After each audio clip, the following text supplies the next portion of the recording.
Hey there, good morning. This is my second official video for Wellness in 2 Words. And first of all, let me just say thank you for all the overwhelming support, for the sharing. I'm excited. I think anytime you put yourself out there, it's always a little terrifying, especially in the present day culture of criticism that seems to be rampant among people. I appreciate all the positive feedback. I appreciate you spending time just listening to me. um, but I feel compelled to share some of this stuff just because I think it's becoming more. Pretty soon, it's not going to be groundbreaking science, but it's definitely science that I think is extremely relevant. It is relatively recent. All of us are busy. If you're a nerd like me, you love to read about it because you'll have one of those mind blown type reactions. But then you come from a headspace of why isn't everybody hearing about this? Why doesn't everybody have these conversations with their doctor? And I would say number one, doctors are busy. They're busy taking care of lots of people. They should never be too busy to talk to their patients, but there are many other factors involved with that. They have many patients in their office at one time. Patients often present with problems that seem more complex than what they were advertised when they made the appointment.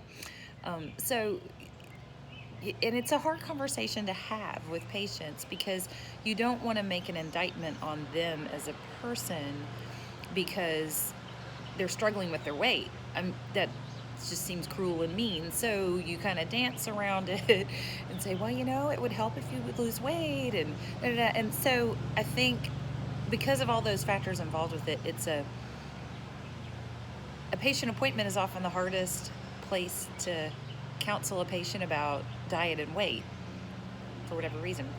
And then the ER, obviously, time constraints throw that throw that one just completely out of the window. It's just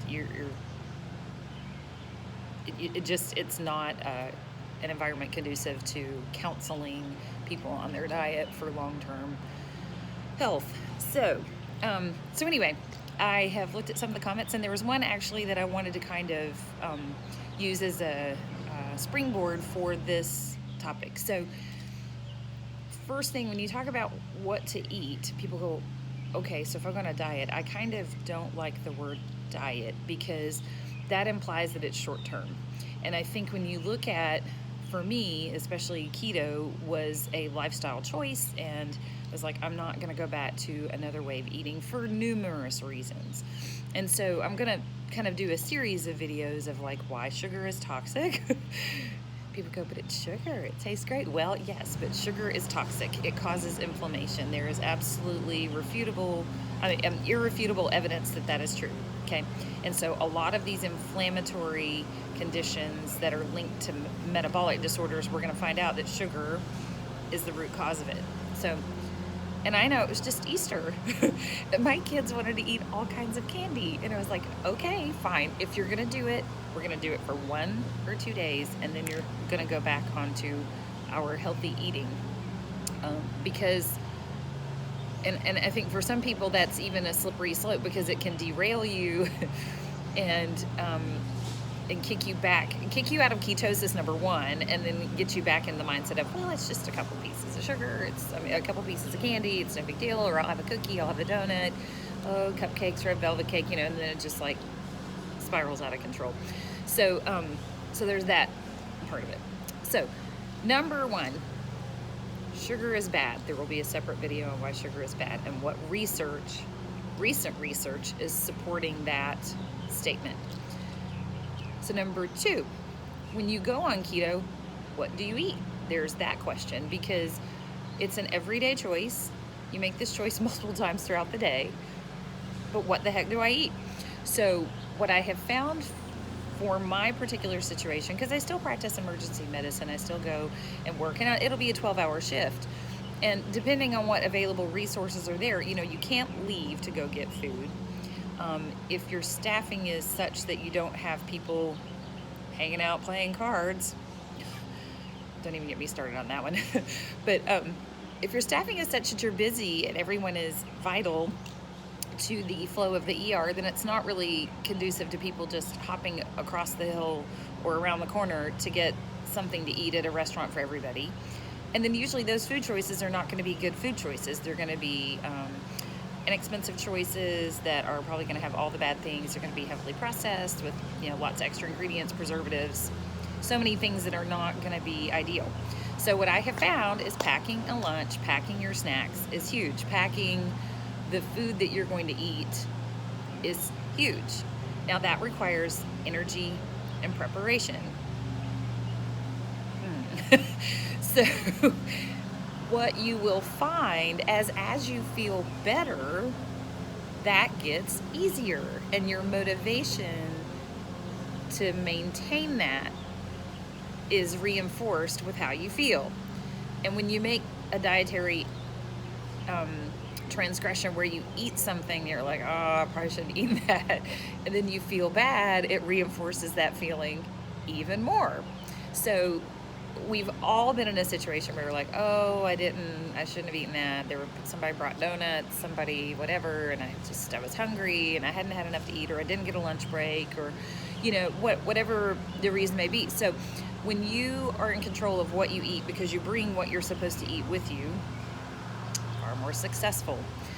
So we often do meal prep for the kids for lunches throughout the week. On a weekend, Saturday or Sunday, you know, say, okay, this is what we're going to do. I'm going to take all the lettuce that I just bought and go ahead and put it in, you know, containers, or put it in a bag. So we just take a handful out and put it in, make a salad.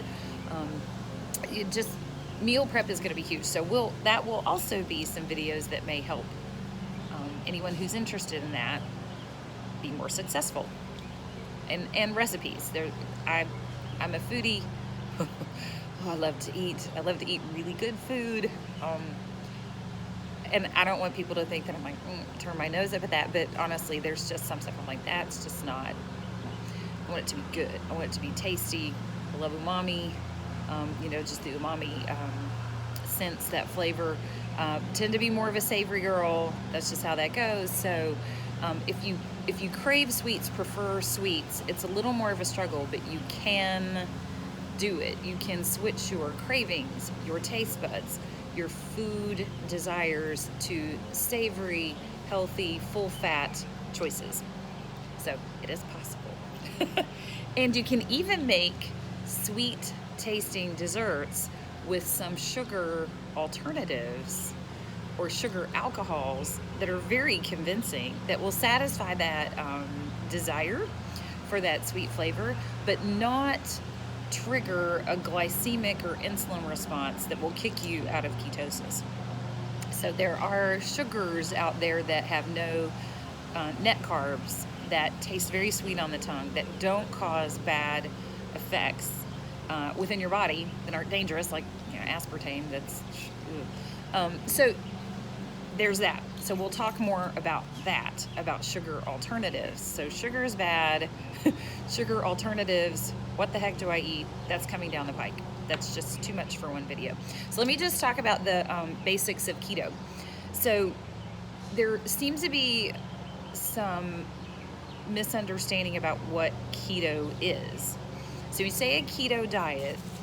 The goal of a keto diet is to have your body in a state of what's called ketosis, where when you are eating your healthy fats, you are using the fatty acids that are there for immediate fuel. When you are not eating, when you're in between meals, your body still has needs, metabolic needs, and it will look for fat to break down because it is adapted to using fat as a primary fuel. Okay, so when you're eating fats, you use the fat for fuel. When you're in between meals, you're using fat for fuel. Where are you going to get that fat? Off your frame. Which is why keto diets are really good for induction and weight loss when they're adhered to properly. If you decide to eat all kinds of fats and sneak in carbs, this will be a disaster. So, because then your body's going to say, oh, well, we just had carbohydrates, we just ate, but let's have a little snack of candy or whatever. And then it's going to take those carbohydrates, you're going to secrete insulin, which then is going to prompt you to store those calories as fat, which the whole point was for you to eliminate and burn fat. So if you get stuck and need a motivation, remember the goal is for you to eliminate excess body fat when you're in a ketosis type state. So long term, the goal is not to eliminate fat, but for the short term induction goals of keto, often it's for weight loss. And I'll tell you right now, the food baby, the visceral fat, that rapidly disappeared. So I was carrying about 30 extra pounds on my frame. I could not get them off since I'd had kids. I would go to the gym. I had muscle, I had endurance, but it was just like the needle wasn't moving. It's like, why isn't the needle moving? I talked to my trainer. He goes, well, you probably need to eat more this and that. And I was like, I started using brain octane oil, which is a medium chain triglyceride compound. It's like coconut oil, but derived and distilled a little purer. And I use that in my coffee with like a modified bulletproof coffee because I love coffee. And I've never been a sweet coffee person. So again, that's a second struggle. But I noticed immediately, it was like, wow, I'm mentally clear. I'm really not hungry all the time. Like I wouldn't eat until almost 1. And then I naturally fell into a pattern of intermittent fasting with a fasting window and an eating window without even trying, which that's a whole nother video series about why intermittent fasting is really good for you, how it helps increase your stem cell release. There's just even more research about that, about how that will keep you healthy. But we'll talk about that later. So when you fall into a habit more of inducing ketosis and you're burning fat for fuel, you will often tend to kind of naturally fall into some intermittent fasting because your hunger cravings change. And so that's different. We'll talk about that more. I'm going to talk forever if I don't watch it. Y'all are busy. Okay, so goal of a keto diet is induced ketosis, which is a state where you are burning fat at rest. You are generating fatty acids for fuel. And these fatty acids are predominantly one called beta hydroxybutyrate. Your brain can use it, your heart can use it, your liver can use it, like so many things in your body can use it. It likes it.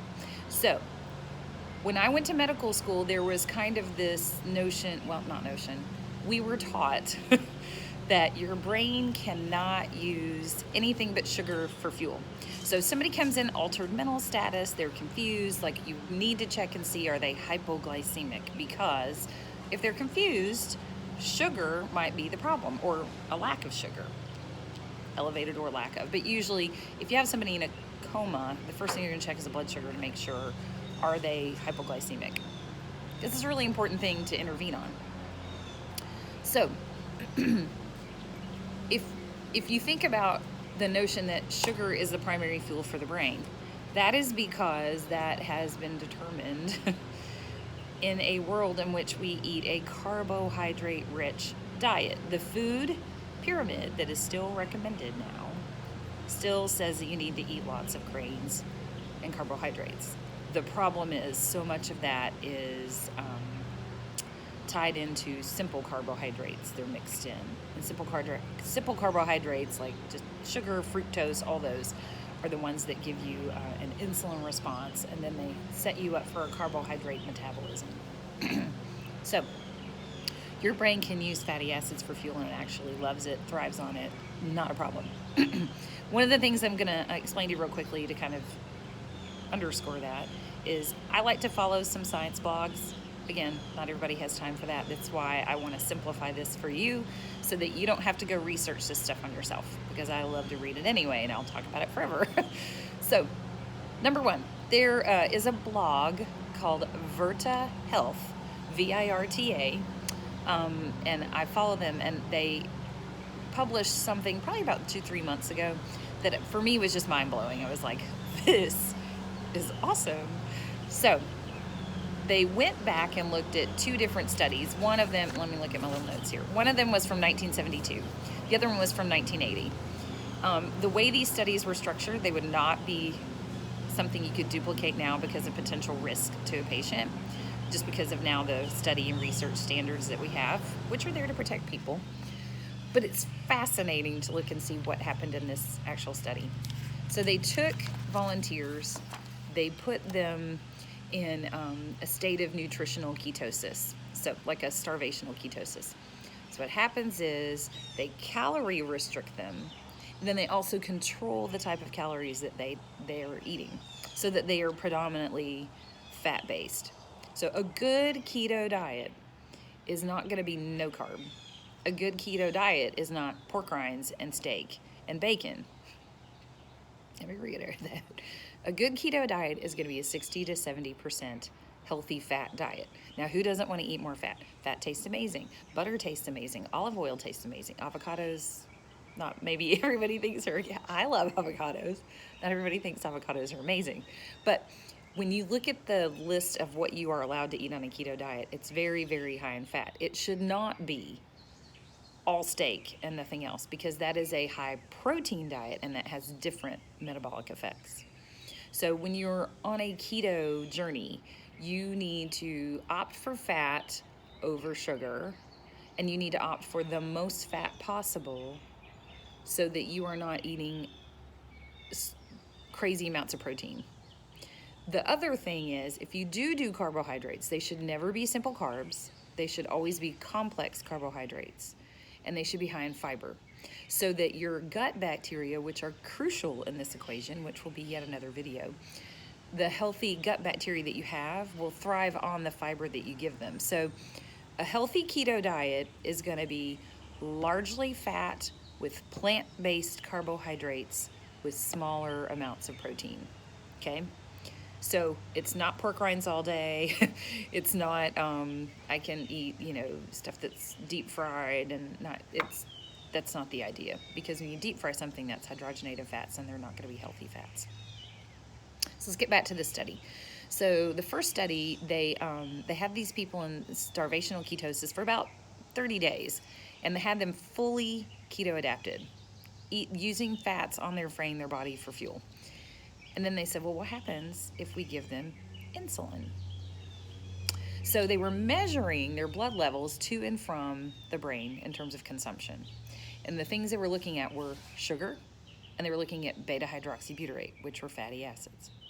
And they said, okay, we're noticing their fatty acid consumption when you go to the brain is X level, and when it comes out in the jugular vein in the blood, that it's dropped. So obviously the brain is using those fatty acids for fuel, because there's more going up, less coming down. But they noticed that the glucose levels stayed the same. So sugar to the brain, from the brain, about the same, which means the brain was not using sugar for fuel. So let's give them insulin and see what happens. That's why you can't do a study like that today, because of potential risk to the patient. People were just more cavalier in the 70s, I don't know. Anyway, so with an insulin administration, they noticed that blood sugar's mean levels were about 30s. Any physician will kind of go when they hear that, because they know that there's potential risk to a patient. People get very symptomatic at blood sugars in that level if they are on a carbohydrate metabolism, which is the majority of our country. So they noticed even blood sugars as low as 9.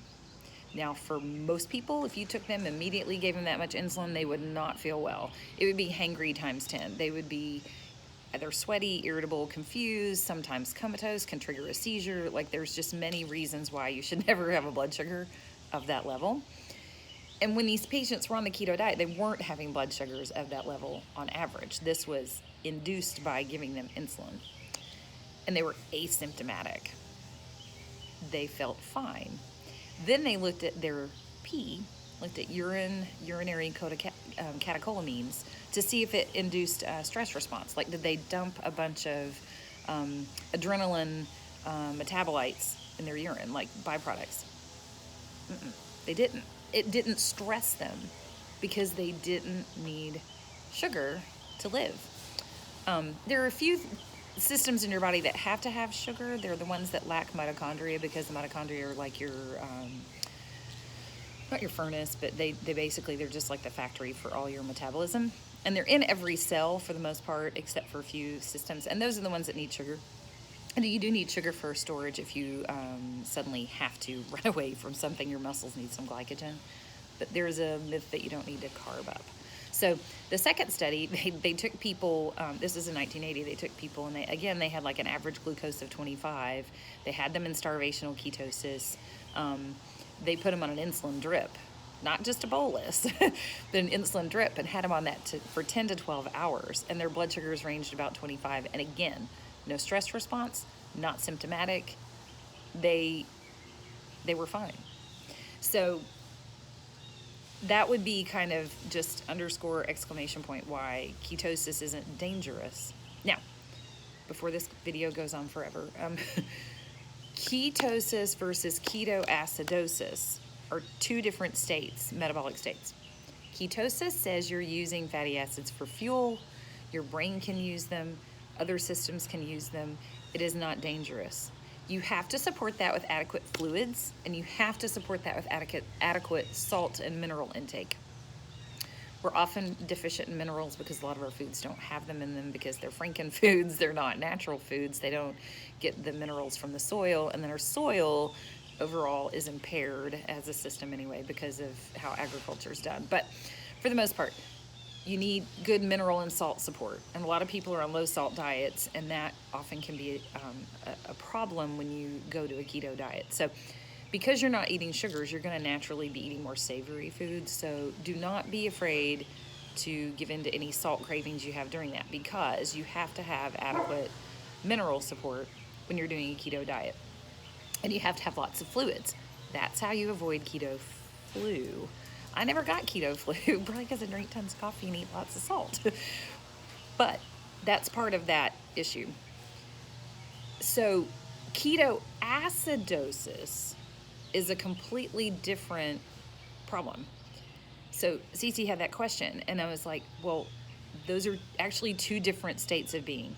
So ketosis is healthy, and you're using the right things for fuel, and when you're not actively eating fats and fuel, you're breaking down your own fats, and you're drinking fluids so that you're not getting dehydrated.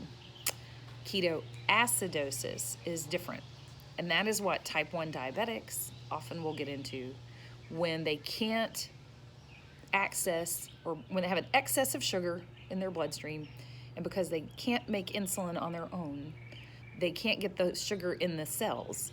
So they can't use it. So it floats around in their bloodstream at crazy high levels, inappropriately. It's not their fault. But when that happens, unless they have insulin to drive that sugar into the cells, your serum sugar level is way too high. And your body is like, well, we're not made of syrup, we're made of water. So we need to drink more. So people drink more. But the problem is all this sugar starts spilling in the urine and water follows. That's just simple osmosis. So people start spilling all this sugar, damaging their kidneys at the same time. But they're also, water is following it. So they can't drink enough water to replace what they're losing. So ultimately you get more and more and more dehydrated. So in type 1 diabetes, where you can't make your own insulin, and if you don't take insulin from another source, your blood sugar starts to climb. When your blood sugar climbs, you start urinating out that blood sugar, or that glucose. Water starts to follow. You can't possibly keep up with the losses that you have. And so you become more and more dehydrated, and you become more and more acidotic, if that makes any sense. That is a state of ketoacidosis, not healthy ketosis. And I hope that was easy to understand. But that's kind of like it in a nutshell. I mean, there are other things at play, but that's the biggest thing. People who come in ketoacidosis, the first thing we give them is going to be insulin. The second thing is going to be fluid. And we give them massive amounts of fluids because we know that their fluid deficit is going to be crazy high because they're so dehydrated. And that is what is making them acidotic, along with other like abnormal byproducts of like acetoacetone and stuff. Those are not healthy ketones. Okay, I think that's probably enough.